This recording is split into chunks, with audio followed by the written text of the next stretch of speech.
hora de adorar ao Senhor. Chegou a hora de ouvir do seu amor. Lindas histórias que vêm lhe ensinar a sempre em Deus confiar. Chegou a hora de adorar ao Senhor. Chegou a hora de ouvir do seu amor. Deus amado Pai, Senhor, obrigado por esse dia. Obrigado por mais um dia que estamos aqui. Obrigado por esse encerramento da EBEC, por mais um ano da EBEC, Senhor. Obrigado, Senhor, por cada coordenador que está organizando tudo, sobre as pessoas que não sabem da palavra de Deus e que muitas vezes nem conhecia Deus e por meio da EBEC conseguiu adorar ao Senhor. Obrigado, Senhor, por tudo.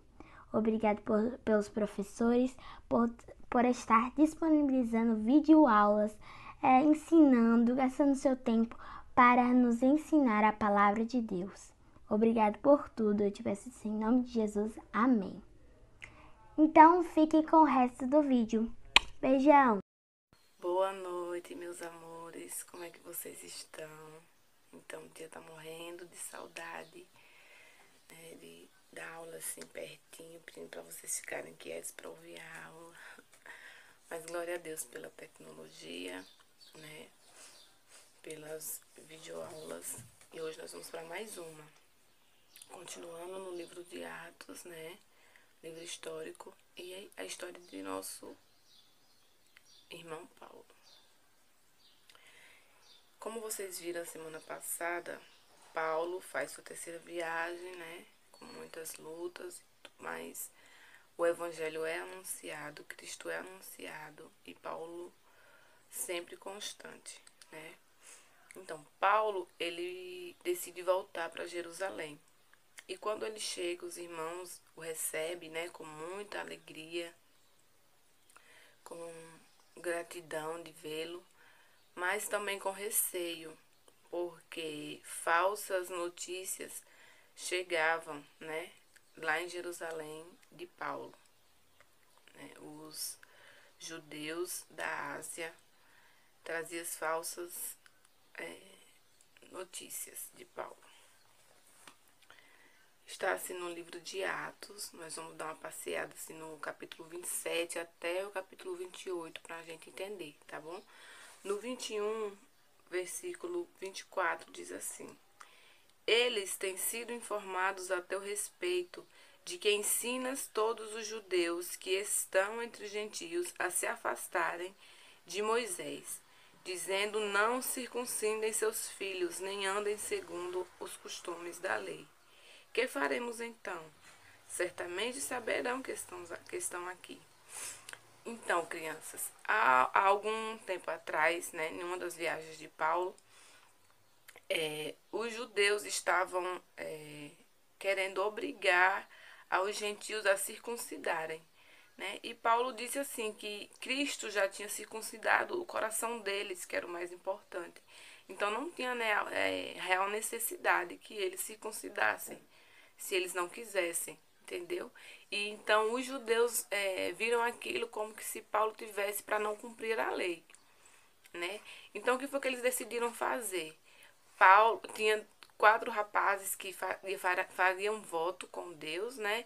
Raspando a cabeça, coisas que era do costume de lá, dos judeus. Então Paulo foi, né, se consagrar ao Senhor 7 dias, né? Rapar a cabeça, ficar sem se alimentar, cumprir toda a consagração. Quando ele estava lá já no Sinédrio, no último dia de consagração, está assim no capítulo 26. No dia seguinte, Paulo levou consigo aqueles homens, purificou-se com eles e entrou no templo, notificando o cumprimento dos dias de purificação, quando seria feita a oferta a favor de cada um deles, né? Mas quando os 7 dias estavam quase terminando, os judeus da Ásia viram no templo, provocaram todo o povo e o agarraram, gritando: Homens israelitas, ajudai! Este é o homem que por toda parte ensina a todos contra o nosso povo. contra a lei e contra este lugar. Ainda mais trouxe gregos ao templo e profanou este lugar. Porque Paulo estava com Éfeso e com Trofimo, que é grego. E eles acharam que ele estava com eles no templo. Ele não estava, né? Sei que com isso toda a cidade ficou alvoroçada, né? Levantou a ira do povo contra Paulo, e eles agarraram, e o comandante ficou sabendo disso. E mandou buscar Paulo, né? Então os soldados buscaram Paulo para levar ele para uma fortaleza. Quando chegou na escada da fortaleza, os judeus insultando Paulo, e Paulo pediu para fazer um discurso, sua defesa. E é muito importante que a gente preste atenção nessa defesa. Está lá no capítulo 22, tá bom? A partir do verso 1. Vamos à leitura. Irmãos e pais, ouve a minha defesa que agora faço perante vós. Quando ouviram que lhes falava na língua dos hebreus, fizeram ainda maior silêncio. E ele prosseguiu. Sou judeu, nascido em Tarso da Cilícia, mas criado nesta cidade. Fui instruído de acordo com o rigor da lei de nossos pais aos pés de Gamaliel, sendo zeloso para com Deus, assim como sois todos vós no dia de hoje. Persegui este caminho até a morte, algemando e mandando aprisionar tanto homens como mulheres. Lembra que ele perseguia, né? Os cristãos. E o sumo sacerdote é minha testemunha acerca disso, assim como também todo o conselho dos líderes religiosos. Deles também recebi cartas para os irmãos e prossegui para Damasco, a fim de trazer algemados para Jerusalém os que ali estivessem, para que fossem castigados. Quando, porém, estava a caminho e já próximo de Damasco, por volta do meio-dia, de repente do céu brilhou uma intensa luz ao meu redor. Caí por terra e ouvi uma voz me dizendo: Saulo, Saulo, por que me persegues? Eu respondi: Quem és tu, Senhor? Ele me disse: Eu sou Jesus, o Nazareno, a quem persegue. E os que estavam comigo viram a luz, mas não entenderam a voz daquele que falava comigo. Então eu disse: Senhor, que farei? E o Senhor me disse: Levanta-te e vai para Damasco, onde te será dito o que precisa fazer. Como eu não enxergava nada, por causa do esplendor daquela luz, cheguei a Damasco guiado pelas mãos dos que me acompanhavam. Um homem piedoso, segundo a lei, chamado Ananias, que tinha bom testemunho de todos os judeus que ali moravam, veio ao meu encontro e, pondo-se de pé ao meu lado, disse-me: Saulo, irmão, volta a ver. Naquela mesma hora eu vi. Então ele disse: O Deus de nossos pais te designou de antemão para conhecer a sua vontade, ver o justo e ouvir a voz da sua boca, pois será sua testemunha do que tens visto e ouvido para todos os homens. Agora, por que te demoras? Levanta-te, sê batizado e lava os teus pecados invocando o seu nome. E aqui Paulo continua. Quando voltei para Jerusalém, enquanto orava no templo, tive uma visão e vi aquele que me dizia: Apressa-te e sai logo de Jerusalém, porque não aceitarão o teu testemunho ao meu respeito. E eu disse: Senhor, eles bem sabem que eu colocava na prisão os que criam em ti e os espancavam nas sinagogas. Quando se derramava o sangue de Estevão, tua testemunha, eu também estava presente aprovando a sua morte e segurando as capas dos que o matavam. Ele me disse: Vai, porque eu te enviei para longe, aos gentios. E o escutaram até esta palavra, mas levantaram a voz dizendo: Tira o mundo este homem, porque ele não deve viver. Assim como o Senhor disse a Paulo, né, que eles não aceitariam o testemunho de Paulo. E Paulo precisaria viajar, sair de Jerusalém. E com a volta de Paulo lá, também da vontade de Deus, porque Paulo precisava anunciar. Paulo foi escolhido para anunciar aos reis e aos líderes o evangelho, como o Senhor disse lá anteriormente no começo do capítulo, né? E Paulo foi para o Sinédrio, né? Paulo pediu para ir para o Sinédrio. Fixando os olhos no Sinédrio, Paulo disse: irmãos, até o dia de hoje tenho andado diante de Deus como todo de boa consciência. Lá no Sinédrio, Paulo fez a mesma declaração de defesa, né? Explicou toda a situação novamente.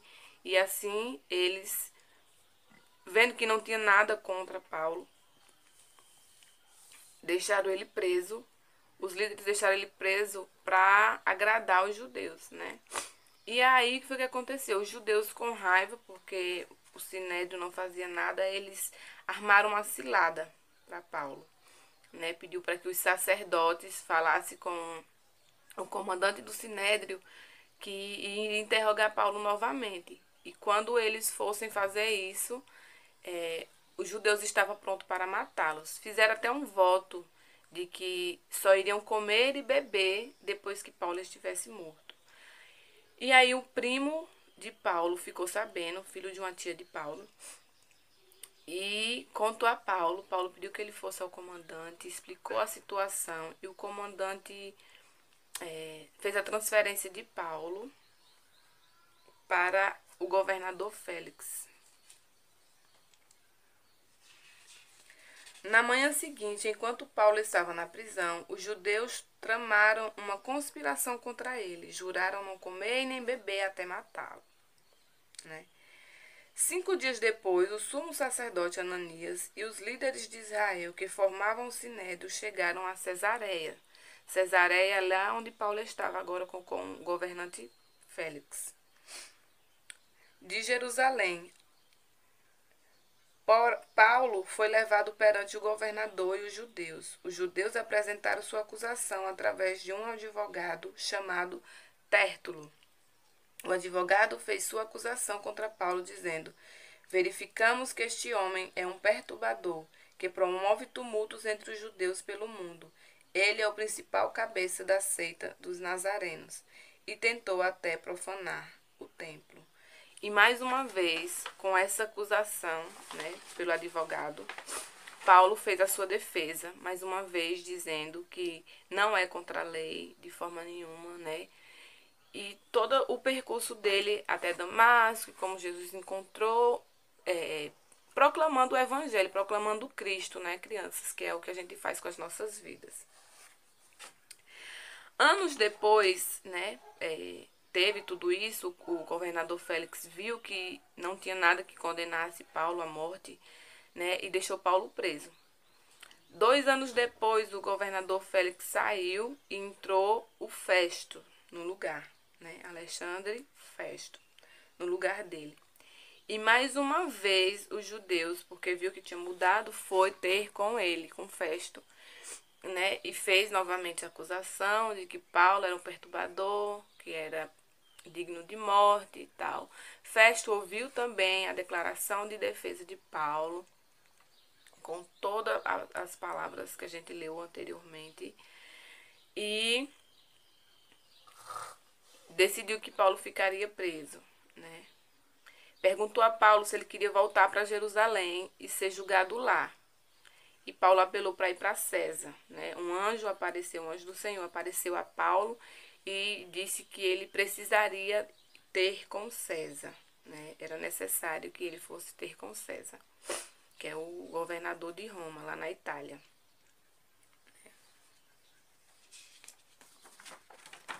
E ainda estando lá com o Festo, ele fez a sua declaração de defesa também para o rei.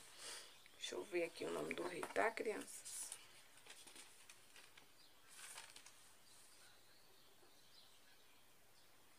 O rei Agripa e sua esposa Berenice. E eles disseram que se Paulo não tivesse apelado para César, dava claramente para ele ser solto, porque não tinha nem nada que o acusasse, nada que fizesse digno de acusação. E então Paulo fez a viagem até Roma. Sob a responsabilidade do centurião Júlio, Paulo e outros presos embarcaram para a Itália, num navio de Andramito. No dia seguinte da viagem, ancoraram em Sidom, e Júlio, por um gesto de bondade, permitiu que Paulo fosse ao encontro de amigos para que ele suprisse as necessidades. Depois de Sidom, passaram ao norte de Chipre, atravessaram ao longo da Cilícia e da Panfilha e ancoraram em Mirra, na Lícia. De lá, embarcaram num navio alexandrino que ia para a Itália. Navegaram vagarosamente por causa dos ventos contrários. Navegaram ao sul de Creta e chegaram com dificuldade a um lugar chamado Bons Porto, perto da cidade de Lazéia. Paulo, vendo as dificuldades e dirigido por Deus, avisou ao centurião que eles perderiam a carga e colocariam em risco perdão, criança, a sua vida se prosseguissem. Está lá em Atos 27. O que aconteceu? Essa viagem teve ventos fortes. E como Paulo já tinha falado ao centurião Júlio, né? Deus já tinha avisado a ele que eles perderiam carga e possivelmente até morreriam por conta da tempestade que estava vindo. Mas eles não quiseram dar ouvidos a Paulo preso, né? E continuaram com a viagem. E então, depois de passarem muito tempo sem comer, Paulo se pôs de pé no meio deles e disse: Senhores, devias ter ouvido e não ter partido de Creta, para evitar esta avaria e perda. Agora vos aconselho que não vos desanimeis, pois não se perderá vida alguma entre vós, mas somente o navio. Porque esta noite me apareceu um anjo de Deus, a quem pertenço e sirvo, dizendo: Paulo, não temas, é necessário que compareças perante César, e Deus te deu vida de todos os que navegam contigo. Portanto, senhores, tende coragem, pois creio em Deus que acontecerá assim como me foi dado. Está lá no capítulo 27, verso 21 ao 25. E aí, entre trancos e barrancos na tempestade, né? A tempestade levando o barco para um lado, levando para o outro, eles avistaram uma terra, né? E decidiram ancorar. Os soldados disseram que era melhor matar os prisioneiros para que eles não fugissem. Mas o centurião Júlio não queria que isso acontecesse ao Paulo, então disseram que não. Então quem sabia nadar foi nadando até essa ilha. E os outros se agarraram aos destroços do navio, né, do barco. E quando chegaram lá, eles perceberam que estavam numa ilha chamada Malta. E eles foram bem recebidos pelo pessoal da ilha, né? Fizeram fogueira para que eles sejam aquecidos e tudo. E quando Paulo estava pegando gravetos para colocar na fogueira, ele foi mordido por uma cobra, uma víbora, né? E aí o pessoal da ilha tinha um costume, né? Aí disse que Paulo era assassino, porque mesmo depois disso tudo de serem salvos, ele ainda ia ser morto por conta dessa picada. E eles esperavam Paulo morrer, e esperavam e nada aconteceu, né? Então dali eles já ficaram maravilhados com o que aconteceu. O pai do líder da ilha estava doente. Paulo curou, como curou todos os outros doentes da ilha, né? E eles trataram Paulo muito, muito bem. Então, tendo eles marcado um dia, muitos foram encontrar-se com ele em sua casa. Aqui Paulo já foi, né? Chegou em Roma, teve com César, e ele disse que não chegou nenhuma carta de acusação, nada. Então, Paulo teve o direito de ficar preso em casa, alugou uma casa e ficou preso lá, né? Recebendo a quem fosse, né? Tendo eles marcado um dia, muitos foram encontrar-se com ele em sua casa. Desde a manhã até a noite, Paulo lhes explicava com bom testemunho o reino de Deus e procurava convencê-los acerca de Jesus, tanto pela lei de Moisés como pelos profetas. Versículo 30 do capítulo 28. Paulo morou durante 2 anos inteiros na casa que havia alugado e recebia todos que o visitavam, pregando o reino de Deus e ensinando as coisas concernentes ao Senhor Jesus Cristo, com toda a liberdade, sem impedimento. Então, crianças, a gente pode ver em todo o tempo a presença grandiosa e poderosa de Deus na vida de Paulo, a proteção, né, os atos de bondade do centurião e de todo o povo com Paulo. Deus está sempre conosco, né? A vida de Paulo deve nos impulsionar e motivar a servir mais intensamente ao Senhor e ser capaz de fazer o possível para que sua palavra seja ensinada e pregada e seu nome seja honrado e glorificado. Amém, crianças? Que nós sejamos pequenos Paulos, né? Nós seguimos o exemplo do nosso irmão, que a todo custo proclamou o nome do Senhor Jesus, né? A gente sabe que pela tradição diz que Paulo ele foi decapitado como cidadão romano, fora de Roma, no ano de 64. Muitos anos depois, né? Com esses 2 anos preso, ele ainda saiu viajando, pregando e tudo, né? Mas para a honra e glória do Senhor, ele permaneceu até o fim. Então é isso, meus amores. Beijo e nós nos veremos em breve.